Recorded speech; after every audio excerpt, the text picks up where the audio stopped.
Na tradição, por exemplo, para quem acredita no curandeirismo ou para os curandeiros, há espíritos que se usa.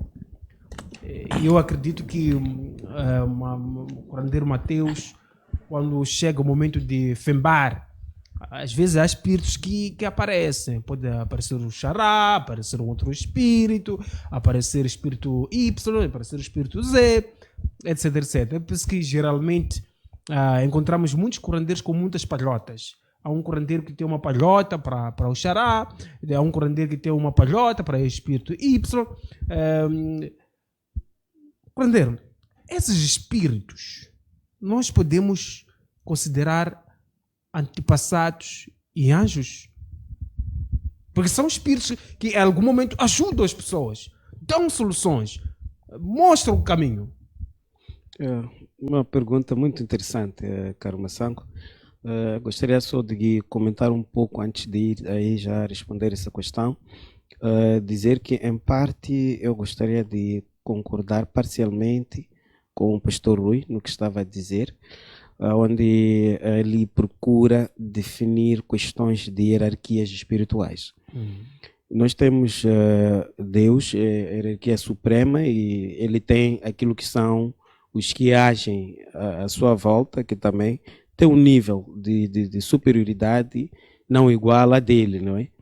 E nós viemos à Terra por criação de Deus, através de certos auxílios desses auxiliares dele, e que foi nos dada essa terra, e essa terra foi gerida através daquilo que foi o propósito de Deus dar ao homem para ele gerir, e dando liberdade de ele gerir, criar aquilo que eram as suas tradições na terra.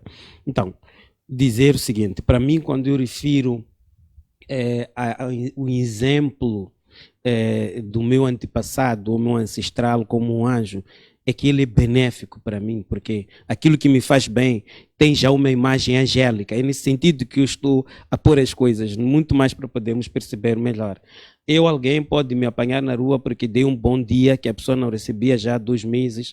Aquela pessoa dizer, olha, tu és um anjo para mim porque fizeste uma coisa que ninguém fez antes para mim. Nós temos já isso, a imagem, aquilo que faz bem, tomamos nesse sentido. Agora, indo já no contexto daquilo que são as orientações de ancestrais, questões de palhotas, sim, para mim eu tenho orientações, por exemplo, iríamos falar da parte onde o irmão Álvaro falava de comunicar-se com o seu ancestral através de sonhos, não é? Essa questão de sonhos é uma coisa que existe muito antes até de nós sermos o que nós somos hoje em dia. Essas orientações já existiam. E é uma questão que até pessoas que são profetas em algum momento, para poder entender a comunicação, há de ter imagem de alguém a lhe dizer alguma coisa. E muitas das vezes, essa imagem, para poder orientar aquele homem, pode usar a cara de alguém que essa pessoa já tenha conhecido. Que não seja precisamente o seu ancestral, mas alguém que tenha conhecido. Porque a profecia trabalha através daquilo às vezes, de momentos e ambiente que a pessoa já tenha lá estado. Nós somos mais espíritos do que físicos. O que acontece é que nós temos um problema de não percebermos a nossa origem. Eu apoio-me muito naquilo que é dito na Bíblia, mas eu me desapoio bastante, porque quem cria a Bíblia foi o homem que teve a liberdade de ser o líder daquilo que era a própria Bíblia. Hoje em dia, nós maldizemos a Bíblia em algum momento, porque se for a ver, a Bíblia ela não foi feita como um instrumento negativo.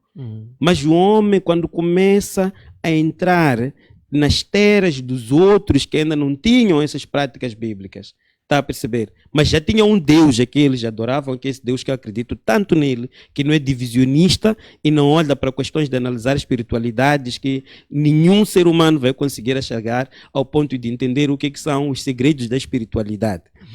Então, entrou já com a Bíblia, através da Bíblia tivemos a divisão do mundo, temos as guerras que nós temos hoje em dia o neocolonialismo, que está-nos agora a dizer que se você tem uma palhota na sua casa ou tem um ancestral. Hoje aqui, alguns, desculpe, eu não conheço o nome, irmão quem? Felipe. Irmão Felipe, fala assim de uma forma não tão direta que a questão dos ancestrais é referente aos demônios. Olha, se é que essa vida que nós temos já é igreja de Deus, a vida é uma religião, os nossos corpos são a igreja de Deus. A terra na qual nós estamos a viver foi um presente que Deus nos deu para nós vivermos nela, liderarmos essa terra através dos princípios do mesmo Deus. E quando nós morremos, temos memórias, porque eu nasci de uma família onde tive um avô, tive uma avó, tive um pai, e se eu tenho o amor que Deus disse que eu tenho que ter para poder progredir com os avanços daquilo que são as leis da vida, que é amar o próximo, como é que eu não vou saber chorar quando meu pai morre? Como é que eu não vou saber limpar a campa do meu pai e lembrar-me dos momentos que eu tive na vida com ele? Isso não é idolatria. É uma questão que tem a ver com questões de valores, de ser uma pessoa que tem amor, e nós fomos feitos com memórias que são importantes, porque através das memórias nós conseguimos alterar o mal para o bem, ou talvez criarmos novas histórias. Então, aquilo que nós temos, por exemplo, eu como curandeiro na minha casa, tenho palhotas que estão ligadas à origem da vida. A origem da vida não tinha uma única raça. A raça era aquilo que eram as tradições, nesse caso, as religiões, que são tradições que nós tínhamos. O curandeiro tem quantas palhotas? Eu tenho uma palhota, por acaso. Mas, só uma? Não é uma divisão? Tenho uma palhota, mas a mesma. Eu, por opção própria, fiz uma, mas essa palhota tinha que ir para duas alas. Que é a ala da minha parte materna, que é a ala da parte paterna, porque eu fui nascido por um homem e por uma mulher, e essas duas famílias obedecem a certos tipos de tradições X. Então, aquilo que eu tenho, se tem lá um mangone, tem um manzau, tem mais alguma coisa lá dentro, é que o homem, quando vê a terra, não foi feito como indiano, não foi feito como sei lá o que é, nós fomos sempre uma única base. Então, com base nisso, é daí onde depois vieram aquilo que são as bases que sustentam a mudança já das línguas até uma dada altura, para esse falar aquilo, e nós todos obedecemos a um único princípio. O mesmo assunto que aqui se fala sobre questões de uma pessoa que nunca esteve na Índia, falar línguas indianas, obedecer questões nzaus, que nunca esteve lá, coisas assim. São questões que, se tu sais aqui, vais, por exemplo, para um outro país que não seja a África, a obediência espiritual é igual. Só que nós obedecemos mais aquela ideia de que a espiritualidade é muito mais coisa africana, não é? Agora, se um homem de Deus vai me dizer que se um pai meu morre, eu não posso ir lá chorar por lembrar dos bons momentos que eu passei com ele, não devo nem em algum momento ir limpar aquela campa, porque tem pessoas que foram lá postas para poderem fazer isso. Aquelas pessoas, as famílias delas, então, quem é que lá cuida? Essas pessoas também deviam se isentar disso. Então, nós temos que pegar a realidade da vida. Sabemos perceber que nós temos um dicionário, que é a Bíblia que nós temos. Que o homem abusou muito dessa Bíblia usando o nome de Deus, que hoje em dia nós temos um Deus divisionista nesta terra e temos uma identidade espiritual que não entendemos. Por essa razão estamos aqui a lutar uns contra os outros. Pode-se afirmar que a Bíblia... o cristianismo veio manchar ou estragar a tradição africana? Não diria a tradição africana, eu diria a tradição do mundo. Se formos a conhecer bem mesmo aquilo que era a história do mundo antes da Bíblia e aquilo que foi a história do mundo depois do surgimento da interferência, né, do europeu, que trouxe já essas alterações, porque a Bíblia quem trouxe ao mundo não foi o europeu. Só que ele chegou com instrumentos que já eram práticos dele poder saber ter como comutar uma coisa e outra na própria Bíblia, o que depois, hoje em dia, veio a lhe dar vantagens. Vendiam-se escravos através da Bíblia, vendiam-se guerras no mundo através da Bíblia e fazia-se muitas chacinas através da Bíblia e o próprio sodomismo surgiu através da Bíblia, essas coisas todas. Hoje em dia nós vivemos a saber que temos uma vida que temos que não valorizar ela. Eu posso não respeitar o irmão Álvaro ou talvez o irmão Felipe agora que estamos vivos. Por quê?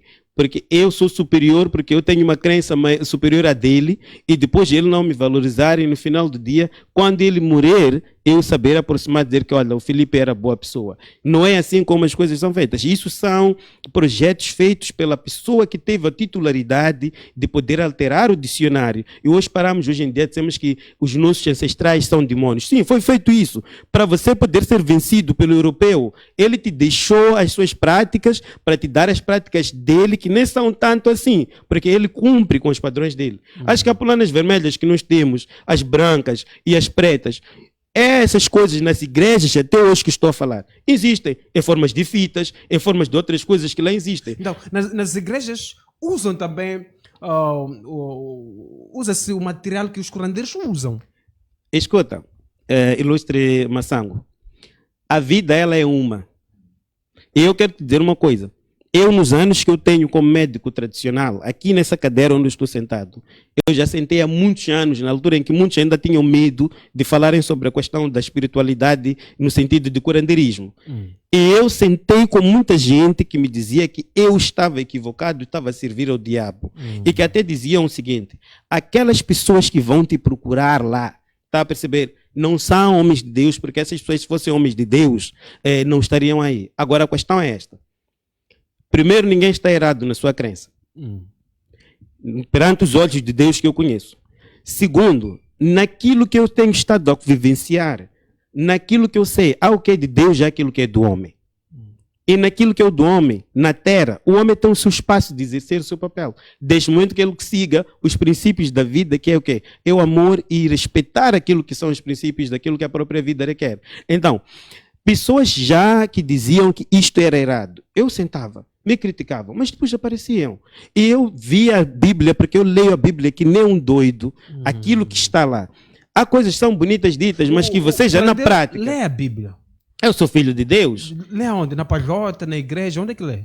Primeiro eu vou te dizer que eu sou católico, porque sou fruto de assimilados. Segundo, eu leio a Bíblia porque como um ser humano, é impossível eu não conhecer a Bíblia.